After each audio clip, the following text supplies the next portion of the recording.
Olha só, CBD, ou canabidiol, essa sigla tá por toda parte, né? Virou quase uma palavra mágica no mundo do bem-estar. Mas e se fosse possível ir um pouco além de só consumir e realmente entender como a coisa é feita? Nesta análise, a gente vai mergulhar nos métodos de extração caseira de CBD, porque conhecimento, no fim das contas, é a melhor ferramenta para a gente ter o controle.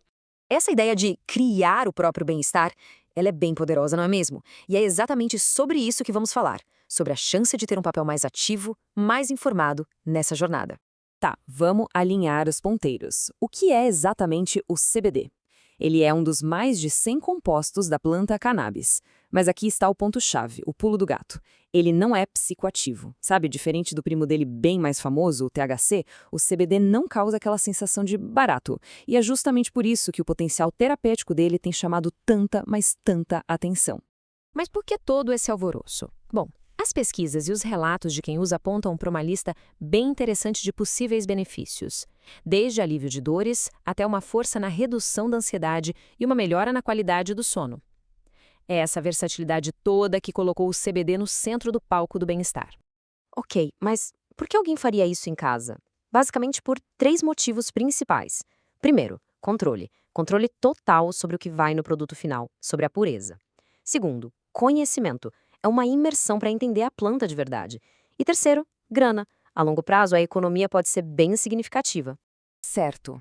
Agora a gente para tudo e foca na parte mais importante de toda essa história. Antes de pensar em qualquer passo prático, tem duas palavras que vêm na frente: segurança e legalidade.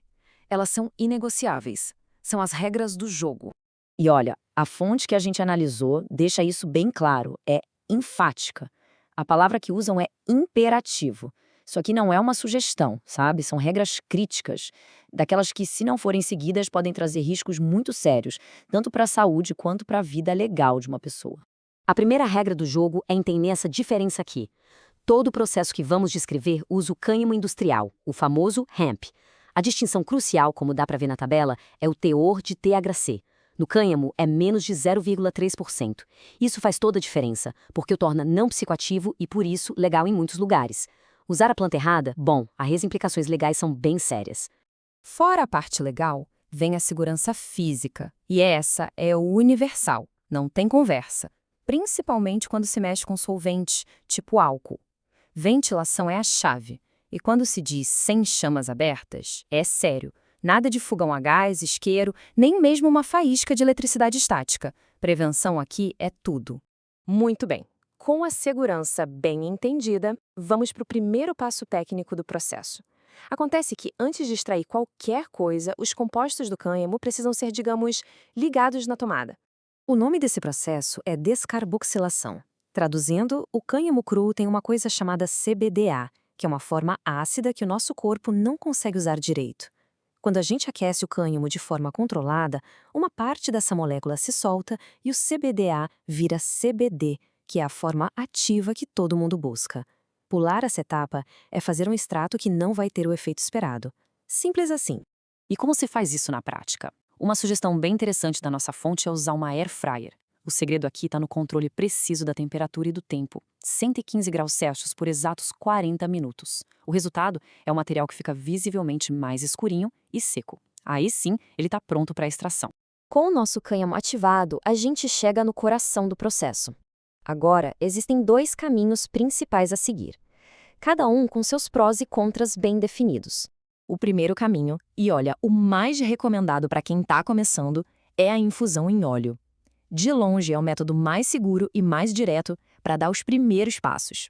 O processo é bem intuitivo, na verdade. É quase como cozinhar o cânhamo num óleo, tipo óleo de coco, em fogo bem baixinho por algumas horas. O truque é que os canabinoides adoram gordura, eles se dissolvem nela. Depois é só coar com bastante cuidado e guardar. Simples, né? A balança aqui é bem clara. O lado bom é um método extremamente seguro, perfeito para quem está começando. O lado não tão bom, o produto final é menos potente e tem um sabor bem mais forte de planta, mais herbal. É uma troca justa, eu diria. Simplicidade em troca de um pouco de concentração. Agora, vamos para o segundo caminho. Esse aqui busca um resultado bem mais potente, mas E isso é muito, muito importante, ele vem com riscos bem maiores. Esse é um método de extração com álcool. E aqui, gente, cada passo precisa de um letreiro piscante de cuidado. O álcool de grau alimentício é um solvente super eficiente, mas ele também é altamente inflamável. O processo todo é rápido, uma lavagem veloz do cânhamo e depois, a parte mais perigosa de todas, evaporar esse álcool para sobrar só resina de CBD. E isso exige ventilação no máximo e zero, absolutamente zero, fontes de calor ou faísca por perto. O resumo da ópera é bem direto. O pró, um extrato muito mais puro, muito mais concentrado. Os contras, no entanto, são gigantes. O risco de segurança é altíssimo, não dá para brincar. E dosar o resultado final é algo que exige um cuidado redobrado. Definitivamente é um método para quem já tem experiência e é extremamente cuidadoso. Ok, extração feita. O próximo passo é entender como usar, como guardar e, claro, como dosar o produto final de um jeito que seja seguro e eficaz. 2 pontos que são cruciais aqui. Primeiro, o armazenamento. Luz e ar estragam o CBD, então o ideal é guardar em potes de vidro escuros, bem fechados. Segundo, a potência. Sem um laboratório, a gente só consegue estimar. A fonte sugere usar uma taxa de eficiência bem conservadora, tipo 50% para o óleo, 75% para o álcool. E o mais importante, na dúvida, sempre arredonde para baixo. Segurança em primeiro lugar. E isso nos leva à regra de ouro da dosagem, aquela para decorar e nunca mais esquecer. Comece com pouco e vá devagar. Uma única gota. Uma só. E aí espera. Espera pelo menos 1 ou 2 horas para ver como o corpo reage. Se for para aumentar, que seja só no dia seguinte e só se sentir que realmente precisa. Manter um diário anotando tudo é uma ferramenta fantástica para achar a dose ideal de um jeito metódico e, acima de tudo, muito seguro. Depois de tudo pronto, existem 3 formas principais de uso. A sublingual, debaixo da língua, que tem o efeito mais rápido. A tópica, direto na pele, para um alívio mais localizado. E a ingestão, misturando na comida, que tem o efeito que demora mais para chegar, mas também dura mais tempo.